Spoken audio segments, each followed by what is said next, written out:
हम लोगों का जिस कार्यक्रम में आज हम लोग बेगूसराय पहुंचे हैं, इसका मकसद और इस कार्यक्रम का जो नाम है कार्यकर्ता दर्शन सह संवाद कार्यक्रम। इसमें मकसद यही है कि जो हम लोगों के जो पार्टी का जो कैडर है, जो संगठन है, हम सब लोग जो हैं नेता, सब लोग जो ग्रास रूट पे, जो हमारे पंचायत लेवल पे, ब्लॉक लेवल पे, जो हमारे वार्ड लेवल पे जो हमारे वर्कर हैं, उनसे संवाद करने का कार्यक्रम है और किस तरीके से संगठन को और विस्तार किया जाए, मजबूत किया जाए, इस मकसद से हम सब लोग यहाँ पहुँचे हैं।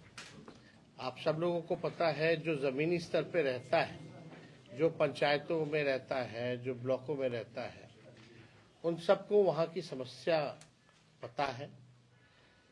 फ़ायदा होता है कि पूरी तरीके से कार्यकर्ताओं से तो मुलाकात होती है, साथ ही साथ उस पंचायत की, इस बूथ की क्या समस्या है, क्या दिक्कतें आती हैं, इस पे भी हम लोगों को जानकारी और फीडबैक जो है माननीय कार्यकर्ता सब लोग देने का काम करते हैं। और उसी के तहत जो है पूरे बिहार में ये कार्यक्रम हम लोगों का चल रहा है। जो तीसरा फेज में हम लोग यहाँ बेगूसराय पहुँचे। तीसरे चरण में पूरे मुंगेर प्रमंडल में जितने जिले आते हैं, वहाँ हम लोगों का दौरा है और काफ़ी अच्छा कार्यक्रम चल रहा है, जो फीडबैक मिल रही है। और इस कार्यक्रम के तहत ही जो लोग कई बार जो है कार्यकर्ता जो बातें कहते हैं, जो गांव ग्रामीणों को जो दिक्कतें आती हैं, उन समस्याओं को हम लोगों के समक्ष लाते हैं। और इसी के तहत हम सब लोगों ने निर्णय भी लिया है और हम लोगों ने तय किया है हमारी पार्टी में कि जिस प्रकार से जो सामाजिक सुरक्षा जो पेंशन है, मात्र 400 रुपये जो है मिलता है, चाहे दिव्यांग हो हमारे या जो विधवा बहनें हैं, माताएं हैं, उनको मात्र सुरक्षा पेंशन में जो है 400 रुपये मिलता है। हम लोगों ने तय किया है कि सुरक्षा पेंशन योजना और जो वृद्ध पेंशन जो है, जो बुजुर्गों का जो है वृद्धा पेंशन, उसको हम लोग जो है बढ़ा करके, अगर हमारी सरकार बनती है तो 1500 रुपये हम लोग जो है तय किया है कि इसको करेंगे। और लोगों की मांग है, कई बार लोग जो है दरखास्त करते हैं और हमको लगता है कि एकदम पॉसिबल है। जिस प्रकार से हम लोगों ने 10 लाख नौकरियों का वादा नहीं प्रण लिया था और केवल 17 महीने में 5 लाख लोगों को सरकारी नौकरी दी, 3.5 लाख नौकरियां प्रक्रियाधीन हम लोगों ने कराया। और उस समय हमारे चाचा माननीय मुख्यमंत्री जी कहते थे कि असंभव है 20 में, कहाँ से लाएगा पैसे। लेकिन उन्हीं के हाथों हमने 5 लाख लोगों को नियुक्ति पत्र वितरण कराने का काम किया। बिहार गरीब राज्य है, पिछड़ा राज्य है, गरीबी है, पलायन है, महंगाई से लोग जो है परेशान हैं, बेरोजगारी सबसे बड़ा जो है मुद्दा है। इसके तहत जो है हम सब लोग बिहार घूम रहे हैं और लोगों से फीडबैक ले रहे हैं। पता चल रहा है कि लोग ज़मीन सर्वे से जो लोग हैं परेशान हैं, स्मार्ट मीटर बिजली के बिल से लोग जो है परेशान हैं। और हम लोगों को तब एहसास हुआ कि इसमें हम लोगों को सदन से सड़क तक आवाज़ उठाना चाहिए। स्मार्ट मीटर के तहत हम लोगों ने सदन में भी इस सवाल को उठाया और सड़क पर भी इस सवाल को उठाया। और हम लोगों ने कई बार कहा है कि 200 यूनिट फ्री बिजली अगर हमारी सरकार बनती है तो 200 यूनिट फ्री में बिजली हम लोग देंगे। और यही नहीं करेंगे, अभी हम लोगों की कोशिश भी होगी कि अभी जो मौजूदा सरकार है उससे भी 200 फ्री यूनिट बिजली जो है हम लोग दिलवाने का काम करें। और मुझे लगता है कि इसमें हम विपक्ष मजबूर करेगा सरकार को कि किसी भी हालत में 200 यूनिट फ्री बिजली लोगों को मिले और स्मार्ट मीटर से भी जो परेशानी जो लोगों को हो रही है, इस समस्या का हल हो। देखिए, हम लोग मुद्दे की बात करते हैं, पढ़ाई, दवाई, कमाई, सिंचाई, सुनवाई और कार्रवाई वाली सरकार चाहते हैं। माननीय मुख्यमंत्री जी का इकबाल जो है अब खत्म हो चुका है। अब माननीय मुख्यमंत्री बिहार नहीं चला पा रहे हैं, थके हुए हैं। कुछ चंद अधिकारी हैं, कुछ चंद उनके आसपास जो लोग हैं, उनका चेहरे का केवल इस्तेमाल कर रहे हैं। भाषण देने से भी मना कर दिया गया। पूरे विधानसभा सत्र में जो अभी सत्र हुआ था, एक शब्द भी दोनों सदन में, चाहे विधानसभा हो या विधान परिषद हो, एक शब्द भी माननीय मुख्यमंत्री जी ने गंभीर विषयों पर कोई बात सदन में नहीं कहा। ये पहली बार ऐसा हुआ। ये क्यों हुआ है, क्या है? मुख्यमंत्री सदन के नेता होते हैं, सबकी अपेक्षा होती है, उम्मीदें होती है कि गंभीर से गंभीर मसले, जो जनता की जो समस्याएं हैं या जो विपक्ष जिन मुद्दों को उठा रहा है, उस पर कुछ वक्तव्य दें। लेकिन माननीय मुख्यमंत्री जी हर एक इशू पर उन्होंने चुप्पी साधी हुई है। अब वो बोलने नहीं दिया जा रहा है या क्या कारण है, ये तो वही बता पाएंगे। लेकिन हम सब लोग देख रहे हैं कि जिस हिसाब से प्रशासन चल रहा है, पूरे बिहार में अफसरशाही जो है लागू हो चुकी है। ब्लॉक थाना चले जाइए, भ्रष्टाचार ही भ्रष्टाचार है। बिना घूस के कोई काम नहीं हो रहा। अपराध जो है लगातार जो है बढ़ता जा रहा है। अपराध का तो हम लगातार जो है बुलेटिन जारी करते हैं। कितने वारदात हो रहे हैं, हत्या, लूट, अपहरण, रेप जैसे मामले हैं। लेकिन पुलिस जो है पूरी तरीके से फेल हो चुकी है। कोई भी पीड़ित परिवार है या पीड़ित व्यक्ति है, उसको इंसाफ ये लोग नहीं दिला पा रहे हैं। इन्वेस्टिगेशन के नाम पे जीरो है। कोर्ट जाते जाते तो जो अपराधी भी होता है वो भी बड़ी हो जाता है। ये स्थिति बनी हुई है। तो पूरे बिहार में आप देखिएगा, मौजूदा जो सरकार है, हम लोगों की अपेक्षा थी चलो भाई माननीय मुख्यमंत्री जी अब जो है इतनी सीटें ले आए कि मोदी जी प्रधानमंत्री बन गए। आज भी देखिएगा कि जो समर्थन जो नीतीश कुमार जी का है, समर्थन के अब तो सरकार के पार्ट है। अगर बिहार ने इतना वोट, इतने एमपी मोदी जी को दिए लगातार 3 टर्म से, 3 बार लगातार, बिहार को इसके एवज में क्या मिला? यही माननीय मुख्यमंत्री जी बोलते थे विशेष राज्य का दर्जा देंगे, मांग करते थे। हम लोगों की पुरानी मांग थी पार्टी की। उसके बाद माननीय मुख्यमंत्री जी क्या क्या सदन में हो या दिल्ली भी गए, किस लिए गए थे? बिहार को विशेष राज्य का दर्जा के लिए। अब कौन देगा विशेष राज्य का दर्जा? सरकार में बैठे हुए कौन हो? वही बीजेपी के लोग। उन्होंने तो मना कर दिया, विशेष राज्य का दर्जा नहीं देंगे। आज नीतीश कुमार जी की ऐसी स्थिति है, अगर अब नहीं विशेष राज्य का दर्जा दिला पाएंगे, क्योंकि भारत सरकार जो है उन पर निर्भर कर रहा है, तब कब दिला पाएंगे? आज जो स्थिति है, तो बिहार के साथ जो पक्षपात हो रहा है, सौतेला व्यवहार हो रहा है, कई केंद्रीय योजनाओं में कटौती हो रही है, इस पे खामोश है। हम लोगों ने जो आरक्षण की जो सीमा जो बढ़ाई थी जाति आधारित गणना के बाद 65% हम लोगों ने किया, 10% EWS का रखा, यानी 75%। हम लोग चाहते थे इसको शेड्यूल 9 में डालना, लेकिन यहाँ कोई सुनने वाला नहीं है। भाजपा के आते ही जो है ये खत्म कर दिया गया है। हालांकि हम लोग जो है सुप्रीम कोर्ट में राष्ट्रीय जनता दल इस आरक्षण का पक्ष मजबूती के साथ रख रहा है, और मुझे पूरा विश्वास है कि जो आरक्षण लोगों को 17 महीने में मिला, वह पुनः हम लोग जो है स्थापित करने में सफल होंगे। तो इस सारी इश्यूज को लेकर के हम लोग जो है सरकार से भी सवाल पूछते हैं, जनता की समस्या को भी उठाते हैं। जो जनहित के काम है वो हो, लोगों को लाभ पहुंचे, बिहार हमारा आगे कैसे बढ़े, तरक्की हो। लेकिन कोई विजन नहीं है बिहार सरकार का। आप बताइए कि एनडीए की सरकार बनी तो कौन सी योजना है जो इन लोगों ने लाया है? बीजेपी आई, उनकी कौन सी योजना आई है? ये तो वही घिसा पिटा सरकार जो है चल रहा है। हम लोग आए तो आईटी पॉलिसी बनाए, हम लोग आए तो स्पोर्ट्स पॉलिसी बनाए, हम लोग आए तो टूरिज्म पॉलिसी हम लोगों ने बनाने का काम किया। हम लोग 17 महीने थे तो 50,000 करोड़ का एमओयू निवेशकों से साइन करवाने का काम किया।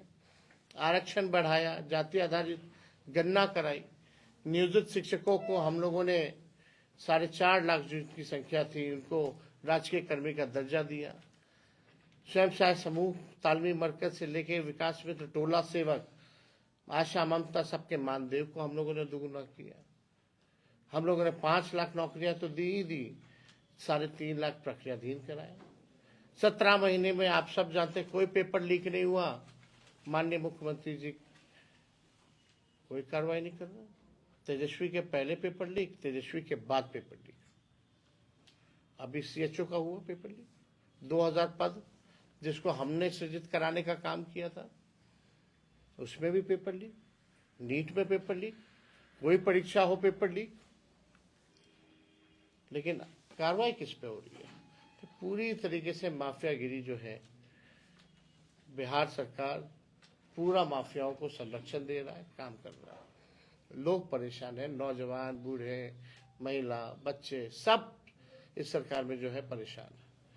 तो हम लोगों को, विपक्ष के लोगों की और जिम्मेदारी बनती है, बड़ी जिम्मेवारी है कि इसको बखूबी किस प्रकार से हम लोग निभाएं। और उसी सिलसिले में यात्रा होने से लोग, पंचायत के लोगों से मिलने पे जो हमारे वर्कर हैं या बूथ स्तर के हैं, तो ऐसा पहले कार्यक्रम नहीं था। जनसभाएं होती रहती हैं, रैलियां होती रहती है, चुनावी सभा होती है, लेकिन ओरिजिनल जो फीडबैक है वो नहीं हो पाता। माननीय मुख्यमंत्री जी संवाद पे निकल रहे हैं, यात्रा पे, और 250 करोड़ रुपए जो खर्च कर रहे हैं अपनी जनता से बात करने के लिए, आपको 250 करोड़ रुपए चाहिए।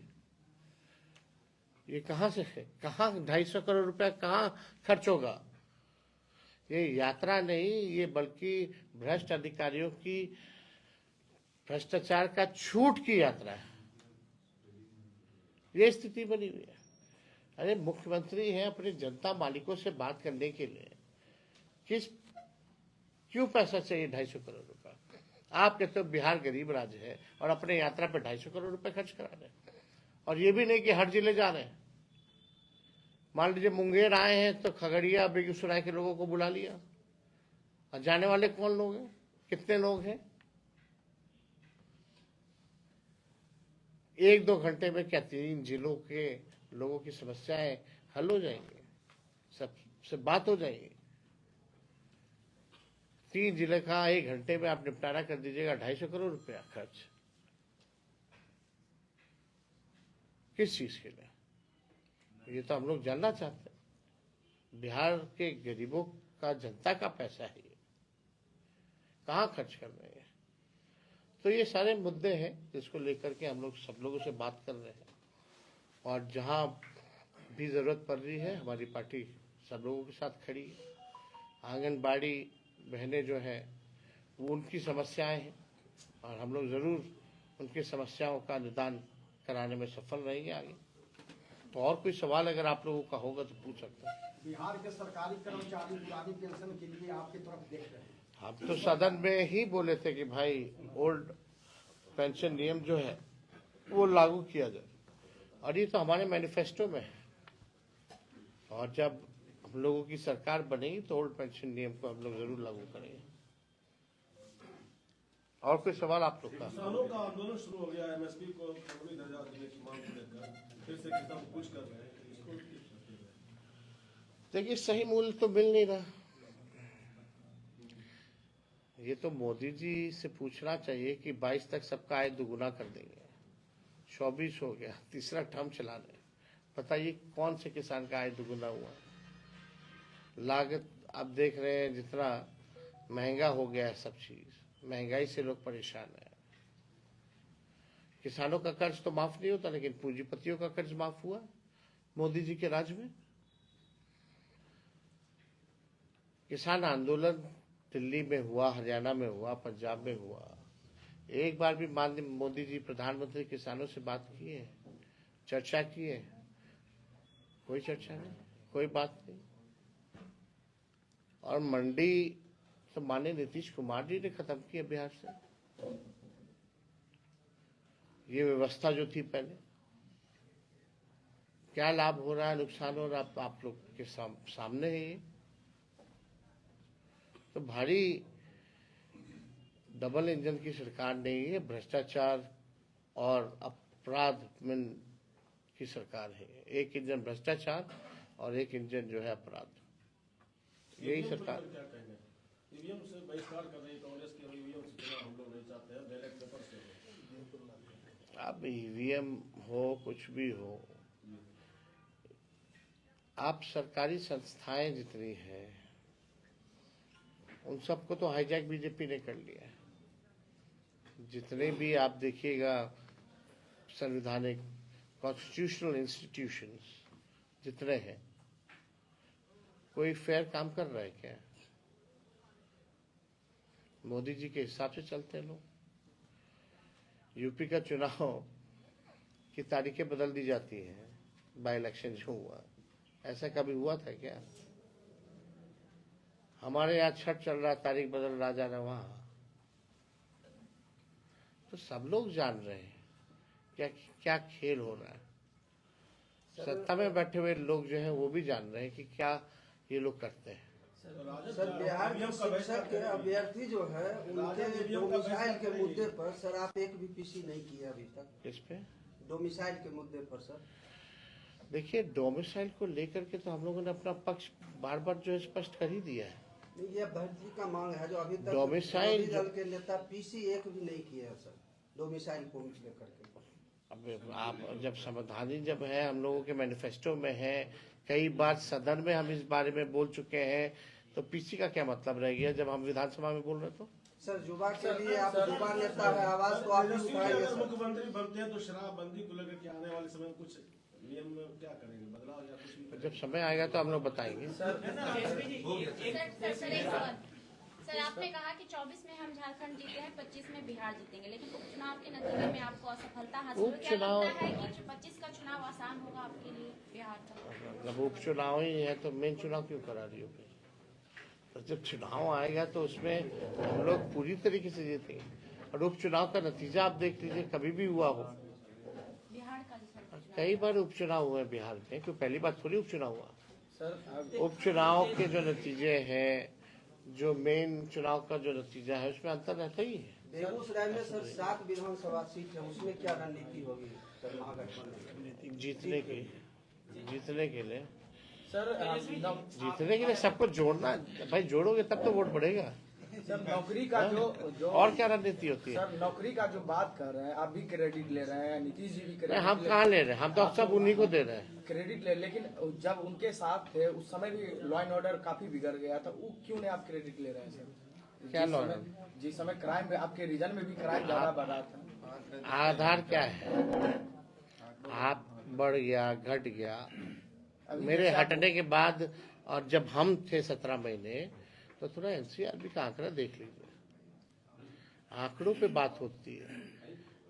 जब तक if you don't have scientific data you can not analyse, है ना, and you can not be a जज। आप जज तभी कर सकते हैं जब आपके पास साइंटिफिक डेटा हो, है ना।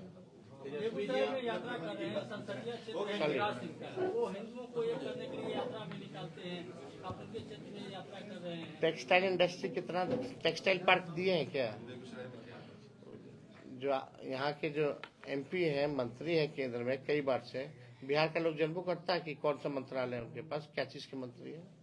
जरा जाके ग्रामीण में पूछिएगा तो आपने कोई उपलब्धि तो है नहीं। 10 साल से मंत्री है, बेचारा करेंगे क्या?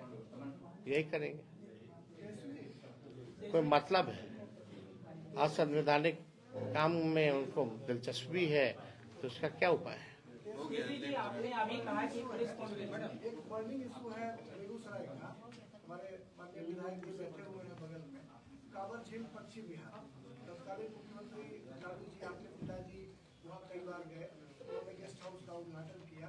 जो कांवर झील के लिए नोटिफिकेशन हुआ 1989 में, सरकार के पास अभी तक कोई क्लैरिटी नहीं है कि कांवर झील बनाना है या कृषि विहार बनाना है। मछुआरे और किसान दोनों स्टेक होल्डर उसको ओवरटेक करना चाह रहे हैं बिना किसी मुआवजे के, जबकि लैंड एक्विजिशन में 4 गुना मुआवजा देने का प्रावधान है। सरकार के पास अभी तक कोई नीति नहीं है कि कौन सी जमीन गैर मजरूआ है और कौन सी जमीन प्राइवेट लैंड है। आज तक उसका सीमांकन नहीं हो पाया। नोटिफिकेशन में 15,780 एकड़ जमीन में झील बनाने की बात है। उसमें गांव की जो आबादी है, मंझौल हेडक्वार्टर जो है, उसकी जमीन भी आ गई है, लेकिन सरकार की तरफ से कोई पहल नहीं है। विधायक जी ने 30 लाख रुपया विवाह भवन बनाने के लिए वहां पर दिया, सरकार ने एनओसी नहीं दिया, उसकी वजह से इनका 30 लाख रुपया वापस आ गया। तो क्या इसको विधानसभा में रेज करेंगे आप? माननीय विधायक हैं, जब जरूर इस बात पे जो है सरकार से हम लोग सवाल पूछेंगे, बस उसमें जवाब मिलेगा। और आप तो व्यक्तिगत रूप से भी इस बात को कई बार कहते रहे। कि आपने कहा था कि प्रेस कॉन्फ्रेंस में कि अगर हमारी सरकार बनती है तो पेंशन 1500 होंगे और जो है उसके पेंशन की विकलांग की भी बात की, इसकी भी बात आपने, दिव्यांग लोगों का जो सुरक्षा, बिजली बिल वसूली करने का ऐलान किया था अभी आपने, तो क्या लगता है कि 2025 में आपकी सरकार बनेगी? जनता मालिक है। पढ़ाई, दवाई, कमाई, सिंचाई, सुनवाई और कार्रवाई वाली सरकार चाहिए जनता को, तो जरूर